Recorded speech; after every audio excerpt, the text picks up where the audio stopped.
ನಮಸ್ಕಾರ. ಪ್ರಥಮೋ ಹನುಮನ್ನಾಮ ದ್ವಿತೀಯೋ ಭೀಮೇವ ಚ ಪೂರ್ಣಪ್ರಜ್ಞತತಿಯಸ್ತು ಭಗವತ್ಕಾರ್ಯಸಾಧಕಃ ನಹಂ ಕರ್ತ ಹರಿಕರ್ತ. ಈಗ ನಾವು ಸಾಕಷ್ಟು ಮಧ್ವ ಗ್ರಂಥಗಳ ವಿಮರ್ಶೆಯನ್ನು ಮಾಡ್ತಾ ಇದ್ದೇವೆ. ಇವತ್ತಿನ ಈ ಮಹತ್ವ ಗ್ರಂಥ ಶ್ರೀ ಮಹಾಭಾರತ ತಾತ್ಪರ್ಯನಿರ್ಣಯ. ಇದೊಂದು ಅದ್ಭುತವಾದಂತಹ ಗ್ರಂಥ.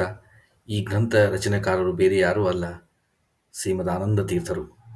ಅವರು ಪರಮಗುರುಗಳು, ಎಲ್ಲ ಜೀವರಿಗೂ ಪರಮಗುರುಗಳಾಗಿರ್ತಕ್ಕಂಥ ಶ್ರೀಮದ್ ಆನಂದ ತೀರ್ಥರು ವಾಯುಜೀವೋತ್ತಮರು, ವಾಯುದೇವರ 3ನೇ ಅವತಾರ. ಮತ್ತು ಮಹಾಭಾರತ ಇದು ವೇದವ್ಯಾಸರು ರಚಿತವಾದಂತಹ ಒಂದು ಗ್ರಂಥ. ಈ ಮಹಾಭಾರತ ವೇದವ್ಯಾಸರು ಅಂದರೆ ಪರಮಾತ್ಮನ ತತ್ವಗಳನ್ನು ಒಳಗೊಂಡ ಗ್ರಂಥ. ಈ ಪರಮಾತ್ಮನ ತತ್ವಗಳನ್ನು ನಮಗೆ ಸಮರ್ಪಕವಾಗಿ ನಿರ್ಣಯದಿಂದ ತಿಳಿಸಿಕೊಡಬೇಕು ಅಂತಂದರೆ ಅದು ವಾಯುಜೀವೋತ್ತಮರೇ, ವಾಯುಜೀವೋತ್ತಾನದ ಶ್ರೀಮದ್ ಆನಂದ ತೀರ್ಥರೇ ಮಾಡಬೇಕಾಗಿದ್ದು. ಅಂತಹ ಶ್ರೀಮದ್ ಆನಂದ ತೀರ್ಥ ರಚಿತವಾದಂತಹ ಶ್ರೀ ಮಹಾಭಾರತ ತಾತ್ಪರ್ಯನಿರ್ಣಯ ಗ್ರಂಥದ ವಿಮರ್ಶೆಯನ್ನು ನಾವು ಇವತ್ತು ಮಾಡೋಣ. ಅತ್ಯಂತ ಮುಖ್ಯವಾಗಿ ಮೊದಲಿಗೆ ನಾವು ತಿಳಿದುಕೊಳ್ಳಬೇಕು ಏನಂದರೆ, ಈ ಗ್ರಂಥ ಗುರುಮುಖೇನ ಮಾತ್ರ ನೀವು ತಿಳಿದುಕೊಳ್ಳಬೇಕು. ಗುರುಗಳಿಂದ ಈ ಗ್ರಂಥವನ್ನು ಕಲಿಯಲು ಪ್ರಯತ್ನ ಮಾಡಬೇಕು. ಗುರುಗಳಿಲ್ಲದೆ ಈ ಗ್ರಂಥ ಕಲಿಯಲು ಪ್ರಯತ್ನ ಮಾಡಬಾರದು. ತಾವು ಜಿಜ್ಞಾಸುಗಳಾಗಿ ಈ ವಿಷಯ ಬಗ್ಗೆ ಮಹಾಭಾರತ ತಾತ್ಪರ್ಯನಿರ್ಣಯದಲ್ಲಿ ಏನಿದೆ ಅಂತ ತಿಳಿದುಕೊಳ್ಳಬೇಕಾದರೆ ಸಾಕಷ್ಟು ಪ್ರವಚನ ಮಾಲಿಕೆಗಳನ್ನು ನೀವು ನೋಡಿಕೊಂಡು ಅದರಿಂದ ತಿಳಿದುಕೊಳ್ಳಬಹುದು. ಅಥವಾ ಯಾರಾದರೂ ಮಹಾಭಾರತ ತಾತ್ಪರ್ಯನಿರ್ಣಯವನ್ನು ಕಲಿತವರಿದ್ದರೆ ಅವರಿಂದ ನೀವು ವಿಷಯಗಳನ್ನು ಸಂಗ್ರಹ ಮಾಡಿ ತಿಳಿದುಕೊಳ್ಳಬಹುದು. ಆದರೆ ಈ ಗ್ರಂಥ ಅಧ್ಯಯನ ನೀವು ಗುರುಮುಖೇನ ಮಾತ್ರ ಮಾಡಬೇಕು. ಇದು ಒಂದು ಕಳಕಳಿಯ ವಿನಂತಿ. ಎರಡನೇ ಮುಖ್ಯ ವಿಷಯ ಅಂದರೆ, ಈ ಗ್ರಂಥ ಯಾಕೆ ಓದಬೇಕು, ಈ ಗ್ರಂಥದಿಂದ ನನಗೇನು ಲಾಭ ಇಲ್ಲದೆ ನಾವು ಯಾವ ಕೆಲಸವನ್ನು ಮಾಡೋದಿಲ್ಲ. ಆದ್ದರಿಂದ ಈ ಗ್ರಂಥ ಓದುವುದರಿಂದ ನನಗೇನು ಲಾಭ, ಮತ್ತು ಈ ಗ್ರಂಥವನ್ನು ಪುರುಷರೇ ಓದುವುದರಿಂದ ಸ್ತ್ರೀಯರಿಗೆ ಇದರಿಂದ ಏನು ಲಾಭ. ಸಾಮಾನ್ಯವಾಗಿ ಧರ್ಮದಲ್ಲಿ ಮತ್ತು ಧರ್ಮ ಮಾರ್ಗದಲ್ಲಿ ನಾವು ಹೊರಟಾಗ ನಮಗೆ ಸಾಕಷ್ಟು ಪ್ರಶ್ನೆಗಳು ಕಾಡ್ತವೆ. ದುರುದ್ದೇಶದಿಂದ ಕುಹಕಿಗಳು ಮಾಡುವ ಸಾಕಷ್ಟು ಪ್ರಶ್ನೆಗಳಿಗೆ ನಮ್ಮಲ್ಲಿ ಉತ್ತರವೇ ಇಲ್ಲದಂತೆ ಆಗಿರ್ತಕ್ಕಂಥ ಪರಿಸ್ಥಿತಿಯೂ ಸಾಕಷ್ಟಿರ್ತದೆ. ಇಂತಹ ಸಂದರ್ಭದಲ್ಲಿ ನಾವು ಯಾವ ಗ್ರಂಥ ತಿಳುವಳಿಕೆಯಿಂದ ಈ ಎಲ್ಲ ಪ್ರಶ್ನೆಗಳಿಗೆ ಸಮರ್ಪಕವಾದಂತಹ ಉತ್ತರವನ್ನು ಕಂಡುಕೊಳ್ಳಬಹುದು, ಅದೇ ಮಹಾಭಾರತ ತಾತ್ಪರ್ಯನಿರ್ಣಯ. ಈ ಉತ್ತರದಿಂದ ನಾವು ಬೇರೆಯವರನ್ನು ಸಂತೋಷಪಡಿಸಬೇಕಾಗಿಲ್ಲ, ಅಥವಾ ಕುಹುಕಿಗಳಿಗೆ ಉತ್ತರವನ್ನು ಕೊಟ್ಟು ಗೆಲ್ಲುವ ಸಂದರ್ಭಗಳೂ ಬೇಕಾಗಿಲ್ಲ. ಆದರೆ ಒಬ್ಬ ಸಜ್ಜನನು ತಾನು ಸಜ್ಜನನಾಗೇ ಉಳಿಯಬೇಕಾದರೆ ಅವನ ಜ್ಞಾನ ಶುದ್ಧವಾಗಿರಬೇಕು. ಆ ಶುದ್ಧ ಜ್ಞಾನ ಪಡೆಯೋಕ್ಕೆ ಇರುವಂತಹ ಒಂದೇ ಒಂದು ಮಾರ್ಗ ಅಂದರೆ ಶ್ರೀ ಮಹಾಭಾರತ ತಾತ್ಪರ್ಯನಿರ್ಣಯದ ಅಧ್ಯಯನ, ಅದು ಗುರುಗಳಿಂದ ಅಧ್ಯಯನ. ಸಾಮಾನ್ಯವಾಗಿ ಏನು ಪ್ರಶ್ನೆಗಳು ನಮ್ಮ ತಲೆಯಲ್ಲಿ ಉದ್ಭವ ಆಗ್ತದೆ? ಪ್ರಶ್ನೆಗಳು ಅಂದರೆ, ಈಗ ಮಹಾಭಾರತದಲ್ಲಿ ಬರ್ತಕ್ಕಂಥ ವಿಶಿಷ್ಟವಾದಂತಹ ಪಾತ್ರಗಳ ಬಗ್ಗೆ ನಮಗೆ ತಪ್ಪು ಕಲ್ಪನೆಗಳಿರಬಹುದು, ಅಥವಾ ಸಂಶಯಗಳು ಉದ್ಭವಿಸಬಹುದು. ಪಾಂಚಾಲಿ ಅಥವಾ ದ್ರೌಪದಿಯು 5 ಜನರನ್ನು ಮದುವೆ ಮಾಡಿಕೊಂಡಳು. ಯಾಕೆ ಹೀಗಾಯಿತು? ಅವಳನ್ನು ಶ್ರೇಷ್ಠ ಮಹಿಳೆ ಅಂತ ಕರಿಬೇಕು ಅಥವಾ ನೀಚ ಮಹಿಳೆ ಅಂತ ಕಲಿಬೇಕು? ಈ ಥರ ಗೊಂದಲಗಳು ಉಂಟಾಗಬಹುದು. ಶ್ರೀರಾಮಚಂದ್ರ ಪರಮಶ್ರೇಷ್ಠ, ಸರ್ವೋತ್ತಮ, ಅಂತಹವನು ಬಲಿಷ್ಠನಾದ ವಾಲಿಯನ್ನು ಕದ್ದು ಯಾಕೆ ಬಾಣವನ್ನು ಹೊಡೆದು ಸಂಹಾರ ಮಾಡ್ದ? ಮುಂದೆ ಹೋಗಿ ಅವನನ್ನು ಸಂಹಾರ ಮಾಡ್ಬೋದಾಗಿತ್ತಲ್ವಾ? ಇದು ನಮ್ಮಲ್ಲಿ ಕಾಡ್ತಕ್ಕಂಥ ಪ್ರಶ್ನೆ. ಮತ್ತು ಲಕ್ಷ್ಮಣ ಉತ್ತಮವಾದ ಸಾಧನೆಯನ್ನು ಮಾಡ್ದ, ಉತ್ತಮವಾದ ಪುಣ್ಯವನ್ನು ಗಳಿಸ್ದ. ಏನು ಮಾಡಿ ಅಂದರೆ ತನ್ನ ಅಣ್ಣನ ಸೇವೆಯನ್ನು ನಿರಂತರವಾಗಿ ಮಾಡಿ ಅವನು ಉತ್ತಮವಾದ ಪುಣ್ಯವನ್ನು ಗಳಿಸ್ತಾನೆ. ಅಂತಹ ಲಕ್ಷ್ಮಣನಿಗೆ ಮುಂದಿನ ಜನ್ಮದಲ್ಲಿ ಏನಾಯಿತು? ಮುಂದಿನ ಜನ್ಮ ಅಂದರೆ ದ್ವಾಪರದಲ್ಲಿ ಲಕ್ಷ್ಮಣ ಏನಾದ? ಒಬ್ಬ ವ್ಯಕ್ತಿ ಸಾಕಷ್ಟು ಪುಣ್ಯವನ್ನು ಮಾಡಿದ್ದಾನೆ ಅಂದರೆ ಆ ಪುಣ್ಯದಿಂದ ಅವನು ಹೆಚ್ಚೆಚ್ಚು ಲಾಭ ಪಡಿತಾನ, ಅಥವಾ ಮುಂದಿನ ಸ್ತರಕ್ಕೆ ಅಥವಾ ಮುಂದಿನ ಲೆವೆಲ್ಗೆ ಅವನು ಹೋಗ್ತಾನ ಅಂತಕ್ಕಂಥ ಕೆಲವು ಪ್ರಶ್ನೆಗಳು ನಮ್ಮಲ್ಲಿ ಕಾಡ್ತವೆ. ಇದು ಸರಿನಾ? ಈ ಪ್ರಶ್ನೆಗೆ ಉತ್ತರಗಳನ್ನು ಎಲ್ಲ ಇಂತಹ ಪ್ರಶ್ನೆಗಳಿಗೆ ಉತ್ತರವನ್ನು ಶ್ರೀ ಮಹಾಭಾರತ ತಾತ್ಪರ್ಯನಿರ್ಣಯ ಸರಿಯಾಗಿ ಸಮರ್ಪಕವಾಗಿ ನಮಗೆ ಕೊಡುತ್ತದೆ. ಮಹಾಭಾರತ ಇದು ನಮಗೆ ಯಾಕೆ ಬೇಕು? ಮಹಾಭಾರತದಲ್ಲಿ ಸಾಕಷ್ಟು ಪಾತ್ರಧಾರಿಗಳು ಬರ್ತಾರೆ, ಸಾಕಷ್ಟು ಸನ್ನಿವೇಶ ಬರ್ತದೆ. ಇದರಿಂದ ನಮಗೇನು ಪ್ರಯೋಜನ ಮತ್ತು ಇದರಿಂದ ನಾವು ಏನು ತಿಳಿದುಕೊಳ್ಳಬೇಕು? ಇಂತಹ ಗೊಂದಲಗಳು ಕೂಡ ನಮ್ಮ ಮನಸ್ಸಲ್ಲಿ ಬರ್ತದೆ. ಈ ಗೊಂದಲಗಳಿಗೂ ಒಂದೇ ಒಂದು ಪರಿಹಾರ ಅಂದರೆ ಶ್ರೀ ಮಹಾಭಾರತ ತಾತ್ಪರ್ಯನಿರ್ಣಯ ಗ್ರಂಥ. ಅದಲ್ಲದೆ ಭಕ್ತಿಯನ್ನು ಹೇಗೆ ಮಾಡಬೇಕು, ಭಕ್ತಿಯನ್ನು ಮಾಡುವ ವಿಧಾನಗಳು ಏನು, ಮತ್ತು ಭಕ್ತಿ ಮಾಡುವಾಗ ಮಾಡತಕ್ಕಂಥ ನಾವು ತಪ್ಪುಗಳೇನು ಅದನ್ನು ಹೇಗೆ ತಿಳಿದುಕೊಳ್ಳಬೇಕು, ನಾವು ಹೇಗೆ ಧರ್ಮದಿಂದ ಚ್ಯುತರಾಗ್ತೇವೆ ಮತ್ತು ನಾವು ಹೇಗೆ ಧರ್ಮಕ್ಕೆ ಮತ್ತೆ ಒಳ್ಳೆ ಬರಬೇಕು, ಇದನ್ನು ಹೇಗೆ ನಾವು ಸಾಧಿಸಬೇಕು ಅನ್ನೋ ವಿಷಯಗಳು ಕೂಡ ಮಹಾಭಾರತ ತಾತ್ಪರ್ಯದಲ್ಲಿ ಸಮಗ್ರವಾಗಿ ಹೇಳಲ್ಪಟ್ಟಿವೆ.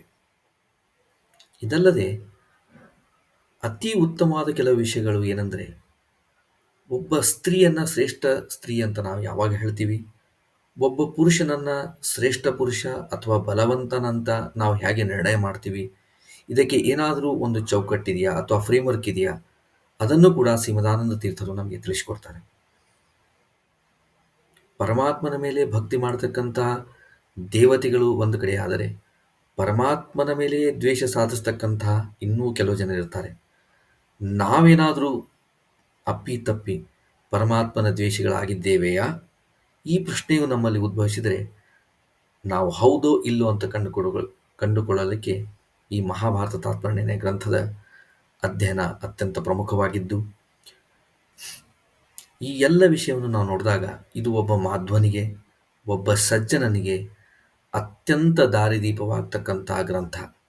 ಈ ಗ್ರಂಥವನ್ನು ಎಷ್ಟೋ ಕೋಟಿ ಜನ್ಮದ ನಂತರ ಬಂದಿರತಕ್ಕಂಥ ಈ ಮಧ್ವ ಜನ್ಮವನ್ನು ಹಾಳು ಮಾಡದೆ ಅದನ್ನು ಗುರುಮುಖೇನ ಕಲಿತು ನಮ್ಮ ಎಲ್ಲ ಪ್ರಶ್ನೆಗಳಿಗೂ ಸಮರ್ಪಕವಾದ ಉತ್ತರಗಳನ್ನು ಪಡೆದುಕೊಂಡು ಉತ್ತಮವಾದ ಸಾಧನೆಯನ್ನು ಈ ಜೀವನದಲ್ಲಿ ಕೂಡ ಮಾಡಿ ಮುಂದಿನ ಜೀವನಗಳಿಗೂ ಕೂಡ ಒಳ್ಳೆಯ ಸಾಧನೆಯನ್ನು ನಾವು ಪರಮಾತ್ಮನಲ್ಲಿ ಬೇಡಿಕೊಳ್ಳತಕ್ಕಂಥ ಅತ್ಯಂತ ಶ್ರೇಷ್ಠವಾದ ಪ್ರಯತ್ನವೇ ಈ ಮಹಾಭಾರತ ತಾತ್ಪರ್ಯ ಗ್ರಂಥದ ಪಾಠ ಅಧ್ಯಯನ.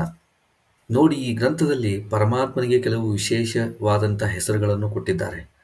ಏತದ್ಮಾನವಿಟ್ಟು ಅಂತೇಳಿ, ಅಂದರೆ ಪರಮಾತ್ಮ ಯಾರಾದರೂ ತಮ್ಮ ಅಂತಸ್ತಿಗಿಂತ ಅಥವಾ ಸ್ತರಗಿಂತ ಅಥವಾ ಯೋಗ್ಯತೆಗಿಂತ ಮೀರಿ ಏನಾದರೂ ಪುಣ್ಯವನ್ನು ಗಳಿಸಿದರೆ ಆ ಪುಣ್ಯವನ್ನು ಪರಮಾತ್ಮ ಹಾಳು ಮಾಡ್ತಾನೆ.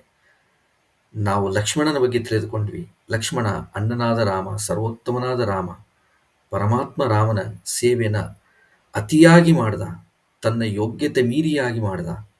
ಅದಕ್ಕೋಸ್ಕರ ಮುಂದಿನ ಜನ್ಮದಲ್ಲಿ ಅವನು ಬಲರಾಮನಾಗಿ ಅನ್ನ ಲೋಕಾರೂಢಿಯಲ್ಲಿ ಅಣ್ಣನ ಸ್ಥಾನದಲ್ಲಿದ್ದು ಪರಮಾತ್ಮನಿಗೆ ಅಷ್ಟು ಗೌರವಗಳನ್ನು ಕೊಡತಕ್ಕಂಥ ಪ್ರಸಂಗಗಳನ್ನು ಪಡೆದುಕೊಳ್ಳಲಿಲ್ಲ. ಅಂದರೆ ಆ ಪುಣ್ಯದ ನಾಶ ಅಲ್ಲಿ ಆಯಿತು.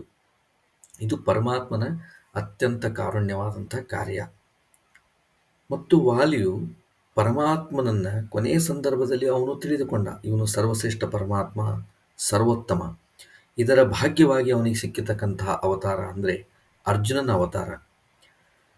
ಈ ಅರ್ಜುನನ ಅವತಾರದಲ್ಲಿ ಮಹಾಭಾರತದಲ್ಲಿ ವಾಲಿಯು ಮಾಡತಕ್ಕಂಥ ಪಾತ್ರ ಎಂತಹ ಮಹತ್ವ ಅಂದರೆ, ಒಬ್ಬ ನಾರಾಯಣ ಮತ್ತು ಒಬ್ಬ ನರ ಅಂತ ನಮ್ಮಂತಹ ಜನರಿಗೆ ಏನು ಸಂಬಂಧ ಮತ್ತು ಯಾವ ಥರ ನಾವು ಆ ಪರಮಾತ್ಮನಿಂದ ಜ್ಞಾನವನ್ನು ಪಡೆದುಕೊಳ್ಳಬೇಕು, ಪರಮಾತ್ಮ ಹೇಳಿದ ಮಾರ್ಗದಲ್ಲಿ ಹೇಗೆ ನಡೆಯಬೇಕು ಅಂತಕ್ಕಂಥ ಸಮಗ್ರ ವಿಷಯವನ್ನು ಮನುಕುಲಕ್ಕೆ ತಿಳಿಸಿಕೊಡ್ತಕ್ಕಂಥ ವಾಲಿಯ ಪಾತ್ರ. ಮತ್ತು ಸುಗ್ರೀವನಾಗಿ ಅತಿಯಾದ ಪುಣ್ಯವನ್ನು ಗಳಿಸಿ ಮಹಾಭಾರತದಲ್ಲಿ ಕರ್ಣನಾಗಿ ಪರಮಾತ್ಮನ ಜ್ಞಾನ ಭಕ್ತಿಯಲ್ಲಿ ಅಲ್ಪ ಸಮಯವನ್ನು ಕಳೆದಂತಹ ಕರ್ಣ ಅದನ್ನು ಹೇಗೆ ಅವನು ಆ ಭಾಗ್ಯಗಳನ್ನು ಕಳೆದುಕೊಂಡ.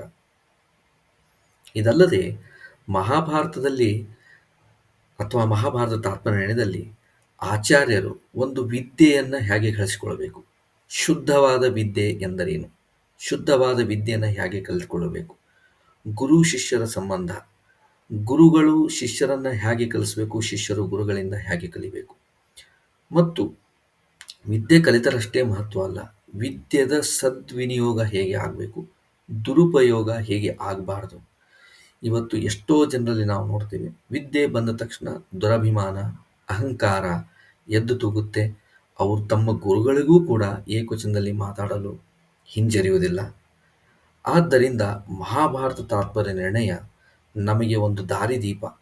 ಇದು ನಮಗೆ ತೋರಿಸ್ಕೊಡ್ತದೆ ನಾವು ಯಾವ ದಾರಿಯಲ್ಲಿ ಹೋಗಬೇಕು, ಹೆಂಗೆ ಹೋಗಬೇಕು, ಇದರಿಂದ ನಮ್ಮ ಜೀವನ ಸುಖಮಯ ಹೆಂಗಾಗುತ್ತೆ, ನಮ್ಮ ಈ ಸಂಸಾರವು ಅಥವಾ ಈ ಜನ್ಮ ಹೇಗೆ ಸುಖಮಯವಾಗುತ್ತದೆ ಅಂತ ತಿಳಿಸಿಕೊಡ್ತಾರೆ.